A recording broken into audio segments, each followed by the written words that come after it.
Bless you. I'm sorry, I'm allergic to bullshit. Oh my god, I'm so sorry. Let me get off LinkedIn.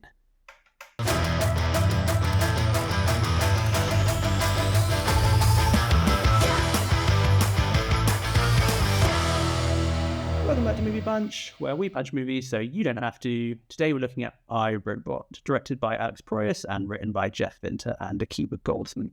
I've seen a lot of negativity about this movie over the years, and while some of it I understand, I've always really enjoyed it, and recently on a rewatch I thought it held up pretty well. So let's dive back into the world of 2004, and also the future, where AI has taken over, but you can relax in the knowledge that neither I nor my producer Wendy are robots. What do you mean speak for yourself? Well, for a start, AI is highly intelligent, so yeah, those bangs say otherwise. Is iRobot really that bad? Let's punch it. Wendy is left to find proof that she's a robot. This can only end badly. But let's talk adaptation, and we'll start with one of the funniest credits I've ever seen on a movie. iRobot is suggested by Isaac Asimov's book. The line based on gives you quite a lot of leeway, but I like the idea that some producer looked at the actual book and went, we could be in some trouble here.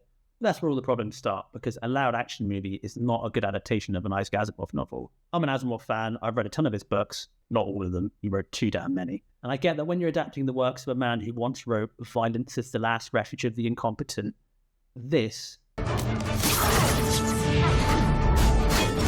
isn't exactly what you expect. But the problem here is that Asimov's stories are incredibly dry, hard sci-fi that don't adapt easily. Don't get me wrong, I love a slow, thoughtful sci-fi movie, but general audiences don't. If I think of all the sci-fi movies that I love, most of them were flops on release. If I was a producer tasked with adapting an Asimov novel into a profitable movie, I'd absolutely go down the action route because it's a way to make money. You could argue, well, why bother adapting it then? But I don't buy that for two reasons. Firstly, Hollywood loves doing adaptations, but there are a number of projects that have been sat in development hell for decades because no one could ever crack a way adapting them into something a studio would sign off on. If this version of the movie hadn't been made, that doesn't mean there would have been some thoughtful, better version in its place. We just wouldn't have got anything. And I'm happy we live in a world where we got a big budget movie that plays around with the three laws, even if it's far from perfect. Secondly, this is a hard adaptation because iRobot isn't a novel, it's a collection of short stories. Asimov invented the three laws, and then spent a significant portion of his career writing stories to see if he could break them. It makes for great reading, but when you're looking for a feature-length story, there isn't a lot to go on. So what do? Well, the writers here created a story where the three laws are being questioned, where a human detective works with a robot partner, just like in the case of Steel, a robotics expert called Susan Calvin is assisting, and a robot can defy the three laws, but isn't just evil, which I think Asimov would have appreciated. So now that we've established that the movie is an action sci-fi, does it work? I think the action here is pretty solid. What I'm looking for in an action sci-fi movie is action that's just a little bit different. And here you get a car chase with robots jumping onto the car and tearing pieces off, a foot chase for an army of robots, and a shootout at the end where robots are literally falling from the sky. It's fun schlock and it creates interesting visuals. I would dock it some points for falling into that trap where the protagonist is fighting something much stronger than him, and rather than just snapping his neck, it would just keep picking him up and throwing him. I get that if the robot puts his fist through Will Smith's face, the movie will kind of end abruptly, but it still bugs me. On the sci-fi side of things, while the ideas largely get relegated to the backseat here, there is some cool stuff.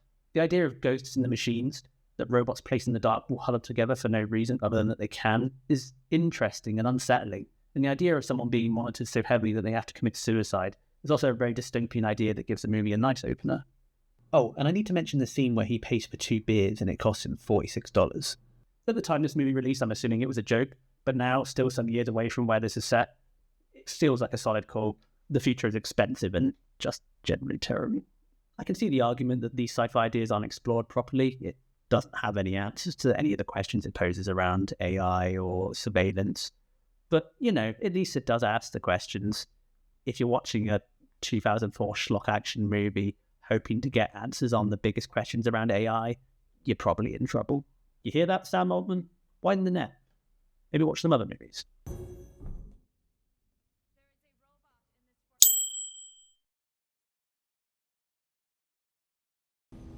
Wow, what would you suggest?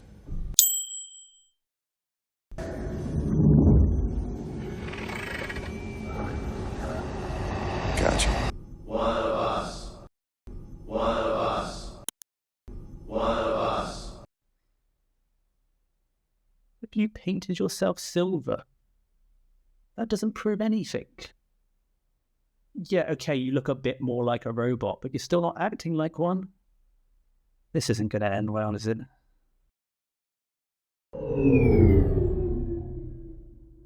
So the movie essentially became a Will Smith vehicle, and while he doesn't do anything special here, he's good in a role that he's used to. I think you could probably take him out and drop in any other action movie star of the time and it wouldn't really change things, but he's charismatic and pulls off the cheesy dialogue. Now that I've said that, I kind of want to see Keanu in the role saying, "Robots, likes of robots." The rest of the performances here are all serviceable without any real standouts, except Alan Tudyk, who's working in the infancy of motion capture and doing a great job.